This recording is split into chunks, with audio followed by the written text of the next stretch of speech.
서울, 12월. 창밖으로 가벼운 눈이 내리고 있다. 윤지은은 걱정으로 가득 찬 마음으로 따뜻한 차 한 잔을 들고 주방에 서 있었습니다. 그녀는 45세이고 10년 넘게 과부로 지냈습니다. 그녀의 외아들 한민재는 결혼한 지 불과 2달밖에 안 됐다. 새로운 며느리 강슬비는 아름답고 순종적이며 모든 시어머니들의 눈에 이상적인 여성이다. 하지만 그래서 지은은 늘 무언가가 빠진 것 같은 느낌을 받는다. 민재가 이사한 후로 조용했던 그 집은 이제 젊은 부부가 주말마다 찾아올 때마다 사람들로 북적였다. 그리고 그는 나타났습니다. 박도현, 슬비의 남편, 그녀의 사위. 깊은 눈빛과 깊은 목소리를 지닌 27세의 남자는 지은의 심장을 쿵쾅거리게 만들었다. 처음에는 그녀가 자신을 비난했습니다. 어떻게 사위를 그런 사람으로 생각할 수 있었을까요? 하지만 그녀가 멀리하려고 할수록 그녀는 점점 그의 세계에 끌려들었습니다. 어느 날 밤, 민재와 슬비는 슬비의 아버지가 병원에 입원했다는 소식을 듣고 서둘러 외할머니 댁으로 돌아간다. 오직 지은과 도현만이 남았다. 그날 밤은 비가 많이 내렸습니다. 전기가 끊겼어요. 그 집은 어둠에 휩싸였고 비가 내리는 소리는 마치 금지된 무언가를 속삭이는 것 같았다. 지은은 가벼운 잠옷을 입고 주방으로 걸어 내려갔는데 그가 거기 서 있을 줄은 몰랐다. 도현은 뒤돌아보며 멍한 눈빛으로 그녀를 바라보았다. 미안해요, 엄마. 배고파서 내려가서 뭐 먹을게요. 괜찮아요. 엄마도 잠을 못 주무시거든요. 그들은 불과 몇 걸음 떨어져 있었지만 지은의 가슴은 마치 처음 사랑에 빠진 소녀처럼 쿵쾅쿵쾅 뛰었습니다. 생강차 좀 만들어줘. 이 추운 날씨에 감기 걸리기 쉽거든. 도현은 의자에 조용히 앉았고 그의 눈은 그녀의 움직임 하나하나를 쫓았다. 알다시요. 그는 망설이다가 말했다. 이상한 꿈을 꿨어요. 지은은 웃으며 차를 잔에 따랐다. 어떤 꿈이에요? 나는 꿈에서 내가 연상의 여성을 사랑한다는 것을 꿈꿨어요. 오? 몇 살이에요? 당신의 어머니가 될 만큼 나이가 많아요. 지은은 잠시 멈췄다. 간헐적인 호흡. 차가 컵에서 넘쳤다. 도현은 일어나 다가갔다. 엄마, 화내지 마. 하지만 그 꿈은 계속 반복돼. 그만둬. 넌 그냥 헛소리만 하고 있잖아. 지은이 뒤로 물러섰다. 하지만 그녀의 등은 차가운 벽에 기대어 있었습니다. 그는 멈추지 않았다. 도현의 따뜻한 손이 그녀의 뺨에 닿았다. 엄마는 왜 이렇게 외로워요? 아니요. 사위, 시어머니, 이럴 수가. 그럼 왜 떠나지 않니? 왜 아직도 거기 서서 나를 보고 있니? 그 말은 도덕을 베어내는 칼과도 같았지만 동시에 이성을 태워버리는 불과도 같았습니다. 그날 밤 아무도 더 이상 말을 하지 않았습니다. 빗소리 외에도 거친 숨소리, 살갗을 때리는 소리, 죄스러운 신음소리가 들렸습니다. 다음 날 아침 지은이 깨어났을 때 도현은 어디에도 보이지 않았다. 테이블 위에는 작은 종이 한 장만 남아 있었습니다. 미안해요. 하지만 이게 내가 그렇게 분명하게 느낀 유일한 진실이에요. 그날부터 지은은 더 이상 자기 자신이 아니었다. 그 비오던 밤으로부터 3주가 지났습니다. 지은은 다시는 도현을 볼 수 없게 된다. 그녀는 아무 일도 없었던 것처럼 살려고 노력했다. 하지만 몸은 거짓말을 하지 않습니다. 지은은 아침에 메스꺼움을 느낀다. 유방 통증과 비정상적인 피로감. 그녀는 조용히 임신 테스트를 샀다. 2개의 붉은 선이 나타나자 손이 떨렸다. 그녀는 욕실 바닥에 쓰러졌습니다. 나는 내 눈을 믿을 수 없다. 어떻게 45살에 임신할 수 있었을까? 아닙니다. 이런 일은 일어날 수 없습니다. 그녀는 다른 가능성을 생각해 보려고 노력했다. 하지만 도현 외에는 다른 남자가 없었다. 그녀 뱃속의 아이가 사위의 아이일까? 지은은 임신 테스트를 받아 잠긴 철제 상자에 넣었다. 이 사실은 비밀로 유지되어야 합니다. 알려지지 않은 깨질 수 없습니다.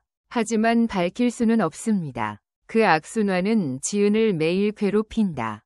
주말에는 민재와 슬비가 돌아온다. 도현도 따라갔지만 그의 눈은 지은을 피했다. 저녁 식사는 무거운 분위기 속에서 진행되었습니다. 슬비는 순진하게 직장 이야기를 들려준다. 민재는 전화에 열중하고 있었다. 오직 지은과 도현만이 서로를 마주 볼 수 없었다. 밤이 되자 지은은 문을 두드리는 부드러운 소리를 들었다. 그녀는 문을 열었다. 도현이었다. 우리 얘기해야 해요. 그녀는 고개를 끄덕이고 그를 따라 뒷마당으로 들어갔다. 눈이 얇게 내리며 길은 하얗게 뒤덮였습니다. 도현은 그녀에게 스카프를 주었다. 미안해요. 그날 밤은 제 잘못이었어요. 아닙니다. 지은이 말을 가로채며 너도 틀렸어. 그는 잠시 말이 없었다. 하지만 후회하지는 않아요. 지은의 가슴이 죄어들었다. 나는 아직도 당신을 생각해. 매일 밤. 잊어. 아무도 알면 안 돼. 무엇을 숨기고 있니? 그녀는 잠시 멈췄다. 손이 수건을 꽉 쥐었다. 아무것도 아니야. 집에 가. 지은은 붉은 눈을 어둠 속에 감추며 돌아섰다. 일주일 후, 슬비는 시어머니 방에서 철상자를 발견한다. 그녀가 결혼 자금을 숨겼다고 의심했기 때문이다. 그녀는 예상치 못하게 사용된 임신 테스트를 발견했습니다. 그리고 2개의 붉은 선이 있습니다. 슬비는 혼란스러웠다. 누가 이걸 사용하나요? 시어머니가 될 수 없습니다. 그녀는 폐경기인가요? 그녀는 샘플을 검사하기 위해 비밀리에 시험지를 병원으로 가져갔다. 결과 사용자는 지은입니다.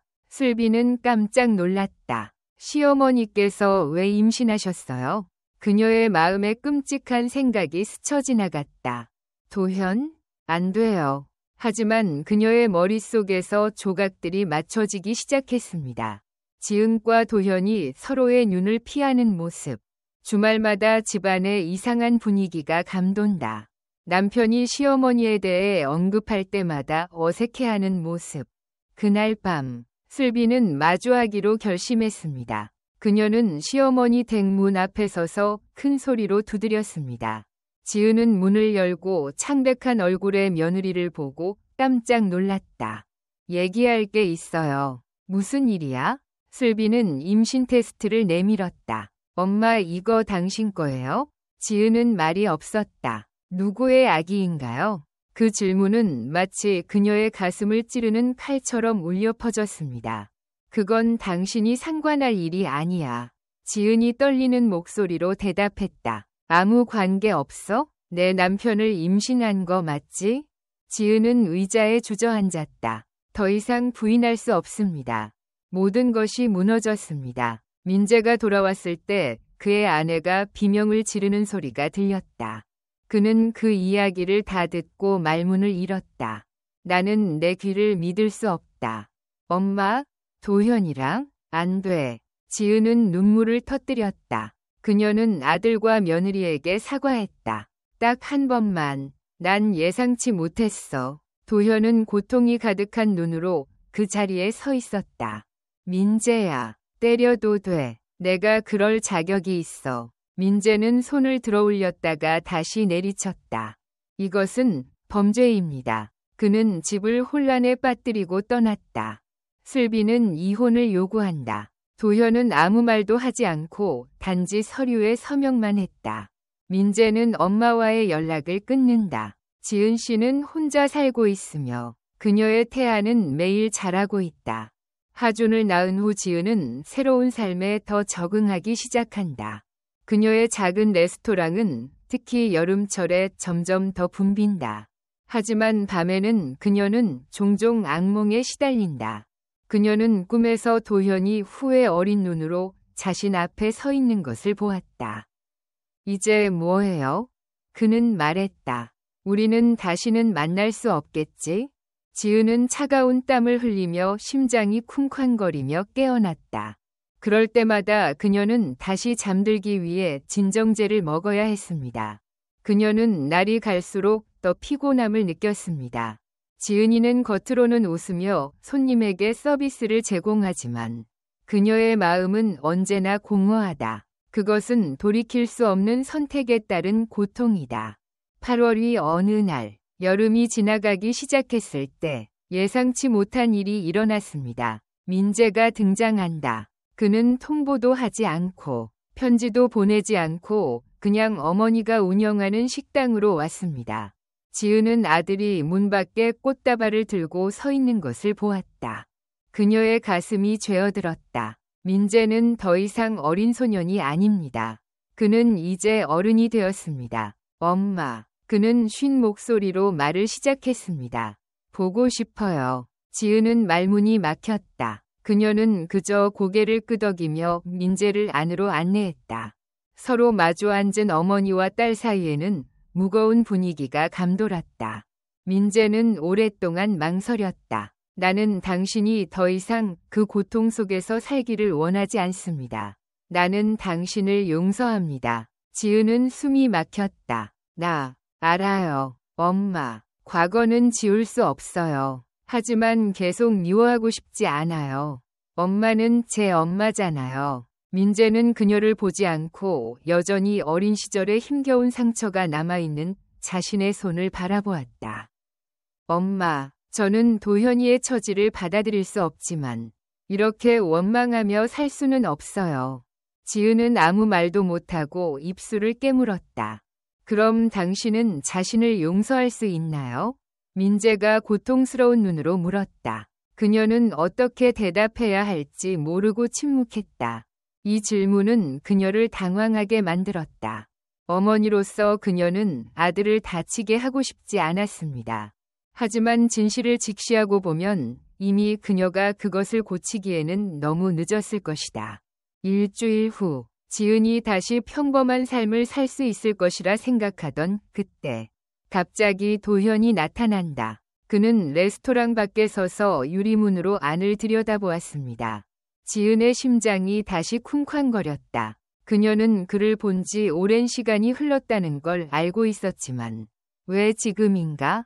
도현은 바로 들어오지 않았다. 그는 마치 그녀가 보길 원하는 듯이 그저 거기 서 있었습니다. 고객이 떠난 후에 그녀는 더 이상 참을 수가 없었습니다. 지은은 나가서 문 앞에서 도현을 만난다. 그는 후회가 가득한 눈으로 그녀를 바라보았다. 엄마, 잊으려고 노력했는데 못 잊었어요. 지은은 감히 그의 눈을 마주치지도 못하고 돌아섰다. 이제 돌아갈 수 없어. 도현아, 너무 늦었어. 아직 늦지 않았어요. 그가 대답했다. 우리에겐 아이가 있어요. 지워질 수 없는 아이예요. 이 말을 듣고 지은은 몸이 굳었다. 하준. 그녀가 오랜 세월 숨겨야 했던 아이. 난 못해. 도현아, 난 못해. 지은이 목이 메어 목소리로 말했다. 나는 당신이 필요하고 나는 당신이 필요해요. 우리는 결국 가족이에요. 도현의 말은 마치 지은의 가슴을 꿰뚫는 화살과 같았다. 그녀는 오랫동안 이런 느낌을 경험하지 못했습니다. 진짜 가족 같은 느낌이네요. 그 만남 이후 지은은 다시 생각에 잠겼다. 그녀의 삶은 다시 예전처럼 돌아갈 수 있을까? 도현은 그녀가 돌아오기를 바라지만 그녀는 그렇게 할 수 없다. 정말 많은 일이 일어났습니다. 민재는 용서했지만 사위와의 관계는 지워질 수 없다. 어느 날 오후 지은이가 식당을 청소하고 있을 때 슬비가 나타났다. 차가운 얼굴과 붉은 눈을 가지고 있다. 지금 기분이 어때요? 슬비가 날카로운 목소리로 물었다. 지은은 슬비가 언젠가는 올 것이라 짐작하고 놀라지 않았다.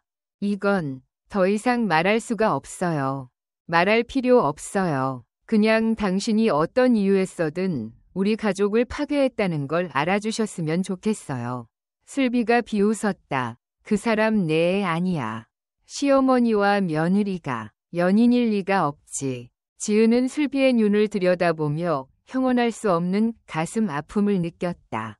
그렇습니다. 제가 틀렸다는 걸 알아요. 지은이 한숨을 쉬며 말했다. 하지만 저는 과거를 바꿀 수 없어요. 슬비는 잠시 말이 없었다. 그럼 당신은 무엇을 할 건가요? 지은은 대답하지 않고 창밖을 바라볼 뿐이었다. 한 달 후, 지은은 고향을 떠나기로 결심했습니다. 그녀는 그 어두운 기억 속에 더 이상 살 수 없었다. 지은은 옛 생활의 잔재를 정리하고 식당을 팔아버린다. 그녀는 다시 한번 모든 것을 돌아보았다. 아마도 결국 그녀는 놓아주는 법을 배워야 했을 것이다.